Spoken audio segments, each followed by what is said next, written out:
Hello guys, welcome back to my YouTube channel. So guys, आज तो मैंने 2 mock दिए थे और एक मॉक मैं जब दे रही थी तब इतनी बड़ी गलती हो गई मुझसे कि वो मेरा पूरा मॉक ही कंप्लीट नहीं हो पाया। और सबसे बड़ी बात तो ये है कि जो टेक्स्ट बुक का मैं मॉक दे रही थी वो लाइव मॉक था और इतनी बड़ी गलती मुझसे लाइव मॉक में हो गई थी। मतलब मैं उसको सबमिट करने वाली थी सेक्शन को कि उसमें 30 सेकंड बचे थे और मुझे लग रहा था कि अब मैं कोई क्वेश्चन नहीं कर पाऊँगी, जितने क्वेश्चन मैंने कर लिए हैं उतने काफ़ी हैं। इसलिए मैं नेक्स्ट सेक्शन पे क्लिक करने वाली थी, बट मैंने गलती से सबमिट टेस्ट पे क्लिक कर दिया और जो रीजनिंग का सेक्शन था बस वही कंप्लीट हो पाया और जो मैथ्स का था वो कंप्लीट ही नहीं हो पाया। और मेरा स्कोर पूरा जो रीजनिंग के क्वेश्चंस किए थे मैंने उसके बेस पे आया। और फिर मुझे इतना दुख हुआ ना कि कितने दिन बाद टेक्स्ट बुक पे लाइव मॉक आया था और मैं उसको पूरा भी कंप्लीट नहीं कर पाई। और जो रीजनिंग में स्कोर आया था वो मेरा 29 आया था, मतलब 40 में से 29 स्कोर आया था। तो रीजनिंग का तो मुझे ओके ओके स्कोर लगा कि चलो ठीक है, बट अगर मैथ्स में और हो जाता तो मुझे ऑल ओवर स्कोर पता चल जाता। और लाइव मॉक में तो ये दिक्कत होती है कि हम उसे वापस से रीअटेम्प्ट भी नहीं कर पाते हैं कि एक बार हमने उसको कर लिया है और दूसरी बार रीअटेम्प्ट का ऑप्शन आए तो हम उसको फिर से कर पाएँ। और फिर उसके बाद मैं देने लगी थी टेक्स्ट बुक का जो प्रीवियस ईयर का पेपर था वो, क्योंकि शुरुआत तो मैंने प्रीवियस ईयर के पेपर से ही की थी और मुझे देखना था कि अब प्रीवियस ईयर के पेपर में कितना क्या स्कोर आ रहा है मेरा। और टेक्स्ट बुक का प्रीवियस ईयर पेपर मैंने एक बार लगाया था तो उसमें मेरा कोई ज़्यादा अच्छा स्कोर नहीं आया था, बट अब मुझे देखना था कि अब वो कैसा क्या स्कोर आ रहा है। तो सबसे पहले तो मैं ये सॉल्व करने बैठ गई थी और बाकी लोग मुझे कमेंट्स कर रहे हैं सब लोग कि मुझे सेक्शनल टेस्ट देना चाहिए और टॉपिक वाइज टेस्ट लगाना चाहिए। वो लोग सही बोल रहे हैं, मैं टॉपिक वाइज टेस्ट लगाऊंगी, बट कल से। आज बिल्कुल भी टाइम नहीं था मेरे पास और पढ़ाई को मैं टाइम बहुत कम दे पा रही हूँ क्योंकि कभी ना कभी कोई काम निकल ही आता है। 2 दिन पहले मेरा बर्थडे था, फिर उसके बाद घर पे गेस्ट आ गए थे। मुझे तो ऐसा लग रहा है मैं खुद ही को बहाना दे रही हूँ। टॉपिक टेस्ट लगाने का बिल्कुल भी टाइम नहीं मिल पाता है। और मैं चेकलिस्ट सॉल्व करती हूँ। चेकलिस्ट में ये जो स्पीड मैथ है और डीआई वगैरह ये सब कवर हो जाते हैं, बट कभी कभी मैं चेकलिस्ट भी पूरी नहीं कर पाती हूँ। चेकलिस्ट में भी डीआई कहीं कहीं की टफ़ आ जाती हैं। और आज फिर मैंने डीआई का टॉपिक टेस्ट लगाया था। मुझे डीआई की ही ज़्यादा प्रैक्टिस करने की ज़रूरत है मैथ्स में, क्योंकि ऐसा मैंने एक बार देखा था कि थोड़ी इजी डीआई आ गई थी ना, तो 12 मिनट में मैंने 2 डीआई कंप्लीट कर दी थी और 10 एक क्वेश्चंस कर दिए थे मैंने स्पीड मैथ के। बाकी मेरे 8 मिनट बच गए थे। फिर मैंने नंबर सीरीज़ में थोड़ा टाइम लगाया था क्योंकि नंबर सीरीज़ टफ़ आ गई थी उसमें, तो उसमें मेरा ज़्यादा टाइम लग गया था। बाकी अगर मैं सही से करूं और डीआई इजी आ जाए तो 10 से 12 मिनट के बीच में मेरी 2 डीआई हो गई थी और स्पीड मैथ के क्वेश्चंस भी हो गए थे 8 से 10। तो मेरी मैथ्स में स्पीड कम नहीं है, बाकी जो डीआई थोड़ी थोड़ी बड़ी आ जाती हैं और कंफ्यूजिंग आ जाती हैं तो उनमें मुझे टाइम लग जाता है पूरा सॉल्व करने में, उसको पूरा बनाने में कि कैसा है। और परसेंटेज बेस वाली तो मुझे बहुत ज़्यादा टफ़ लगती हैं क्योंकि उसमें ना ऊपर पूरी डिजिट दी हुई होती है बड़ी सी और फिर नीचे परसेंटेज दिए होते हैं कि कितने परसेंट क्या क्या। तो इसमें पहले परसेंटेज निकालो, फिर उसके बाद और कभी कभी तो ऐसे 2-3 दे देते हैं डीआई, मतलब एक ऊपर बनी रहती है फिर एक नीचे बनी रहती है और उन दोनों के बेस पे क्वेश्चंस आते हैं। तो उस डीआई में मुझे बहुत ज़्यादा टाइम लगता है, उसकी अभी मेरी प्रैक्टिस नहीं है।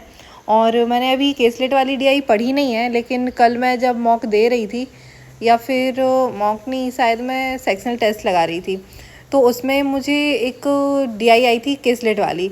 तो वो मैंने अभी तक पढ़ी नहीं है, लेकिन फिर वो बन गई थी क्योंकि इजी थी। तो फिर मैंने सोचा कि अभी केसलेट वाली डीआई भी थोड़ा समझूंगी उसको और जो थोड़ी टफ़ आ जाती हैं उनको भी सॉल्व करने की कोशिश करूंगी, क्योंकि हमको ऐसा लगता है कि केसलेट वाली डीआई थोड़ी टफ़ होती हैं। पता नहीं सबको लगता है या नहीं, मुझे तो लगता है कि केसलेट वाली जो डीआई आती है उसमें थ्योरी बहुत ज़्यादा दी रहती है और उस थ्योरी के बेस पे पूरी डीआई बनाना, पूरे लिखना कि ए कितने परसेंट, बी कितने परसेंट, और मतलब पूरा डिटेल लिखना उसकी परसेंट में या फिर डिजिट में।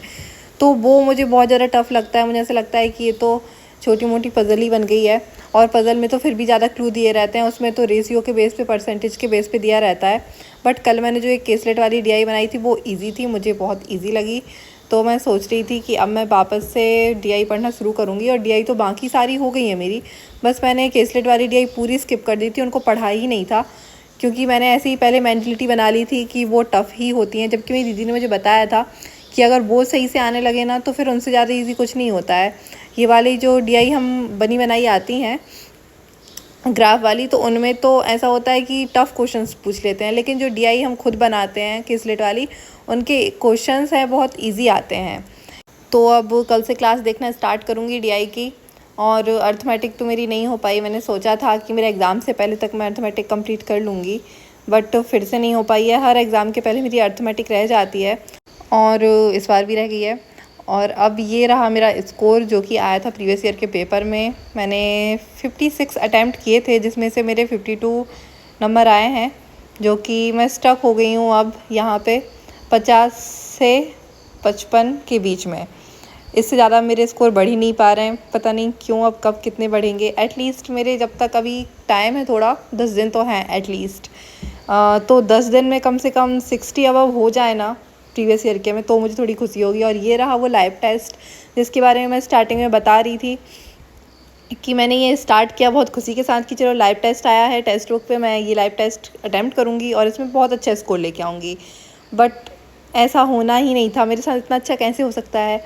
मैं कोई चीज़ खुशी के साथ शुरू करूं और एंड भी वो खुशी के ही साथ हो, ऐसा तो हुआ ही नहीं। और ये तो मेरा बीच में ही रुक गया। मैंने पता नहीं कहाँ मेरा ध्यान था, मैं उसको सबमिट सेक्शन पे क्लिक करने वाली थी और मेरा सबमिट टेस्ट पे क्लिक हो गया।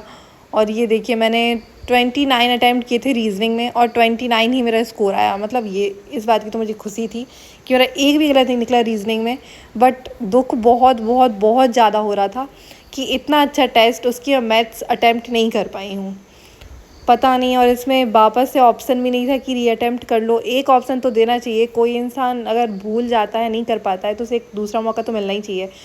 फिर उसके बाद मैं स्मार्ट कीड़ा पे DI करने लगी थी, क्योंकि अभी मेरी DI की स्पीड थोड़ी कम है। मैं सोच रही थी ज़्यादा से ज़्यादा प्रैक्टिस करूँ, लेकिन इसमें भी DI इतनी टफ़ आ गई थी ना कि मैं पूरी नहीं कर पाई थी। और जितनी DI की थी उसमें से भी मेरी 2 गलत निकल गए थे। और बाकी फिर मेरा स्कोर आया था वो 8 आया था। तो मैंने सोचा कि चलो अब वापस से DI की ड्रिल नहीं लगाते हैं। फिर मैंने चेकलिस्ट सॉल्व की थी। चेकलिस्ट में भी DI मैं देख रही थी, लेकिन जो फर्स्ट वाली DI आई थी वो इतनी टफ़ आ गई थी कि फिर मैंने फर्स्ट वाली DI नहीं की थी। मैंने सेकंड, थर्ड, फोर्थ ऐसी DI कर ली थी। और पहले तो स्पीड मैथ के क्वेश्चन सॉल्व किए थे। ये तो इजी ही आए थे, कभी कभी टफ़ आ जाते हैं चेकलिस्ट में, लेकिन बाकी टाइम तो इजी आते हैं। और फिर मैं आज रीजनिंग की चेकलिस्ट सॉल्व नहीं कर पाई थी क्योंकि मेरे पास टाइम नहीं बचा था। क्योंकि आज मैं लेट पढ़ने बैठी थी और लेट पढ़ने बैठो तो ऐसा ही होता है कि टाइम की कमी तो पड़ ही जाती है।